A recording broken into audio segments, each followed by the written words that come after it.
Assalamualaikum warahmatullahi wabarakatuh.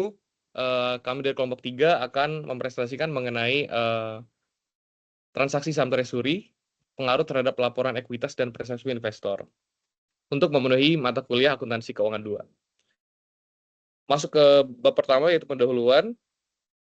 Latar belakang yang kami angkat terkait judul yang dipilih. Yang pertama, apa itu saham treasury? Secara umum, saham treasury merupakan saham perusahaan yang dibeli kembali dari pasar atau disebut dengan praktik buyback yang tidak memiliki hak suara dan dividen, serta dicatat sebagai pengurang ekuitas, bukan aset. Mengapa hal ini penting dibahas? Urgensi dari diangkatnya permasalahan ini yaitu yang pertama, dipakai sebagai strategi keuangan dan sinyal pasar, mempengaruhi earning per share, return on equity, dan persepsi investor, dan praktik buyback ini semakin umum di Indonesia. Tantangan utama dari permasalahan tersebut, yang pertama yaitu bisa digunakan untuk manipulasi laba, dan diperlukan transparansi dalam pelaporan dan komunikasi. Atas latar belakang tersebut, rumusan masalah yang kami angkat, yang pertama, bagaimana pengaruh transaksi saham treasury terhadap penyajian laporan ekuitas perusahaan, lalu bagaimana persepsi investor terhadap kebijakan pembelian kembali saham oleh perusahaan, serta apakah terdapat dampak jangka panjang terhadap nilai perusahaan akibat praktik saham treasury.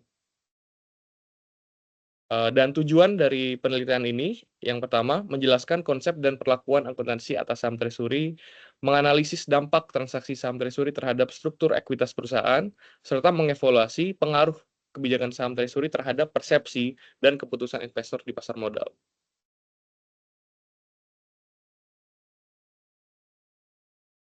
Masih di mute, izin. Next, bab 2 yaitu adalah pembahasan. Dimulai dari pengertian saham treasury. Pertama, dari segi definisi, saham treasury adalah saham yang sebelumnya telah diterbitkan oleh perusahaan yang kemudian dibeli kembali oleh perusahaan itu sendiri. Jadi, saham ini tidak lagi dimiliki oleh publik atau investor luar, tapi saham tersebut tidak juga dibatalkan. Dengan kata lain, saham ini tetap ada, hanya saja kepemilikannya kembali ke perusahaan.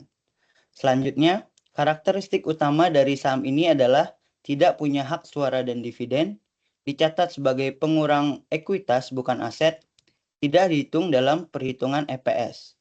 Terakhir yaitu dasar akuntansi.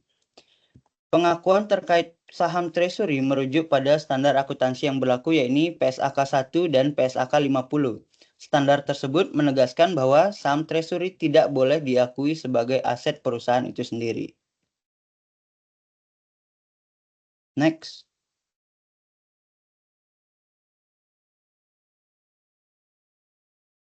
Berikutnya perlakuan akuntansi saham treasury. Yang pertama yaitu metode yang umum digunakan, terdiri dari dua metode. Yang pertama adalah metode harga perolehan atau cost method, di mana saham treasury dicatat sebesar harga perolehan atau harga beli kembali saham tersebut. Nilai saham treasury mengurangi ekuitas karena dianggap sebagai pengurangan modal yang beredar. Metode yang kedua yaitu metode nilai nominal atau par value method, di mana saham treasury dicatat sebagai nilai nominalnya. Metode ini jarang digunakan di Indonesia dan lebih umum di negara yang konsep nilai nominalnya sahamnya dominan. Untuk contoh jurnal akuntansinya, pembelian saham treasury, debit akun saham treasury yang mengurangi ekuitas. Kemudian dikreditkan akun kasnya. Hal tersebut karena terjadi pengurangan kas untuk membeli kembali saham. Untuk penjualan kembali saham treasury, selisih harga jual dibanding harga perolehan akan dicatat ke agio saham apabila di atas harga perolehan, dan saldo laba apabila saldo agio saham tidak mencukupi ketika penjualan di bawah harga perolehan. Adapun dampak terhadap rasio keuangan, yang pertama EPS atau earnings per share meningkat karena jumlah saham beredar menurun akibat pembelian kembali saham. Yang kedua, ROE atau return on equity meningkat karena ekuitas menurun, sedangkan laba tetap, sehingga perhitungan ROE naik. Yang terakhir yaitu book value per share bisa naik maupun turun, tergantung harga beli saham treasury dibandingkan dengan book value per share sebelumnya.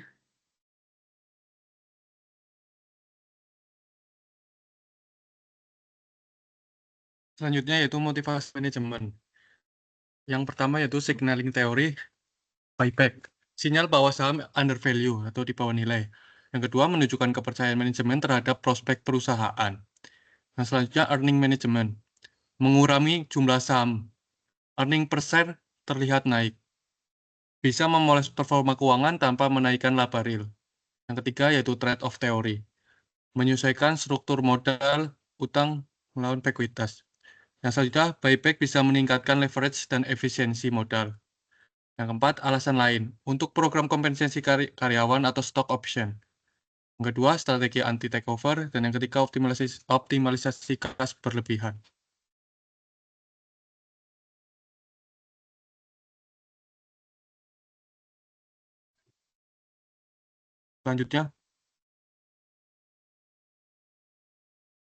Selanjutnya terkait dampak terhadap ekuitas. Yang pertama adalah pengurangan ekuitas. Saham treasury akan dicatat sebagai akun negatif di ekuitas. Lalu juga hal tersebut tidak mempengaruhi laba, akan tetapi menurunkan total dari modal tersebut sendiri. Lalu dampak yang kedua adalah terkait pengaruh terhadap rasio keuangan. Seperti yang tadi sudah sedikit dijelaskan, IPS akan naik, lalu ROE juga akan naik, sedangkan book value per share bisa mengalami kenaikan ataupun penurunan tergantung dari harga buyback. Lalu dampak yang ketiga terkait simulasi singkat, misal buyback 100.000 lembar saham, IPS sebelumnya adalah sebesar Rp100. Lalu IPS earning per share sesudahnya adalah sebesar Rp111. Laba tidak berubah, tapi nampak lebih baik kalau dilihat dari earning per share-nya. Lalu dampak yang terakhir adalah terkait potensi ilusi kerja. Rasio keuangan akan membaik tanpa peningkatan operasional. Lalu juga risiko misinterpretasi jika tidak disertai oleh transparansi.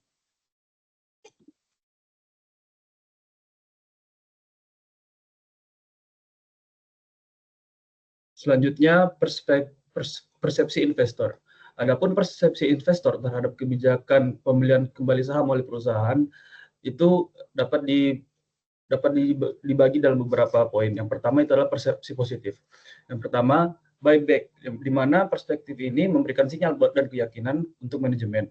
Yang selanjutnya adalah investor menilai saham sedang under value sehingga mereka melakukan proses buyback ini, dan selanjutnya dapat meningkatkan harga saham dan kepercayaan pasar.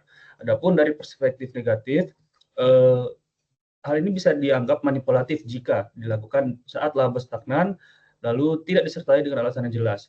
IPS naik bukan karena kinerja real. IPS naik tapi bukan karena kinerja real. Lalu selanjutnya adalah pentingnya transparansi. Investor merespon positif jika buyback disertai dengan tujuan yang jelas, komunikasi yang terbuka, serta reputasi manajemen yang kredibel. Lalu yang terakhir adalah respon berbeda antar investor. Untuk investor retail, menganggap hal ini lebih reaktif terhadap pengumuman. Untuk investor institusi itu cenderung analisis dan juga skeptis.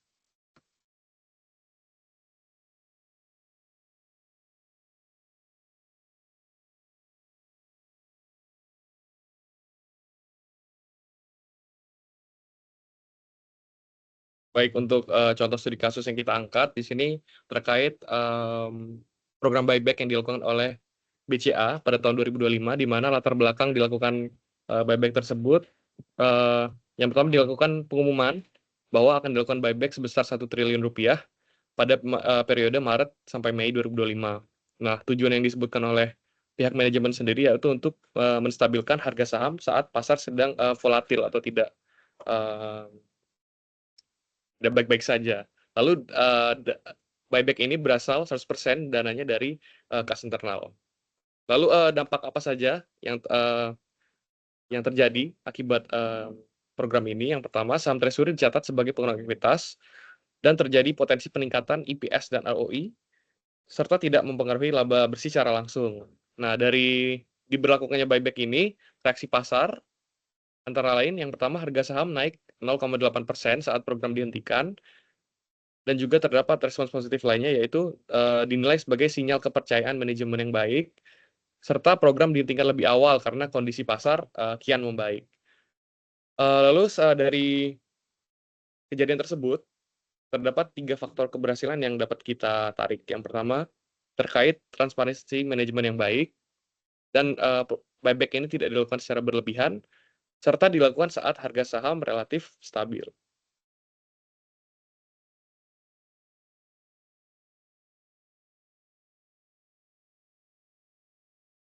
Selanjutnya yaitu bab 3, penutup. Next. Setelah dijelaskan, yaitu diambil kesimpulan. Yang pertama, saham treasury adalah strategi keuangan yang mempengaruhi laporan ekuitas. Dicatat sebagai pengurang ekuitas, bukan aset. Yang kedua, mengubah komposisi modal dan rasio keuangan. Kesimpulan kedua yaitu, buyback dapat meningkatkan earning per share dan return on equity secara teknis, tapi tidak selalu mencerminkan peningkatan kinerja yang nyata. Bisa menyesatkan jika tidak disertai transparansi. Yang ketiga, yaitu persepsi investor sangat bergantung pada konteks dan komunikasi. Buyback merupakan sinyal positif jika dilakukan secara bertanggung jawab. Bisa dianggap manipulatif bila tanpa alasan yang kuat. Yang tadi telah disebutkan, studi kasus BBCA menunjukkan buyback bisa berdampak positif. Karena buyback tersebut dilakukan dengan dana internal dan alasan yang jelas. Dan direspon positif oleh pasar karena eksekusinya profesional. Akhir, yaitu saran. Berikut saran untuk perusahaan, yaitu gunakan buyback secara strategis dan proporsional, pastikan ada tujuan jelas dan disampaikan secara terbuka. Hindari buyback sebagai alat manipulasi kinerja semu. Yang kedua, untuk investor, yaitu jangan hanya melihat earning per share atau return on equity setelah buyback. Analisis konteks, motivasi manajemen, dan sumber dana dilakukannya buyback. Waspadai potensi window dressing. Untuk regulator, OJK, dan BEI. Perkuat aturan transparansi atas kebijakan buyback, wajibkan pengungkapan rencana, alasan, dan pelaksanaan. Ketiga, awasi potensi konflik kepentingan dan praktik tidak sehat.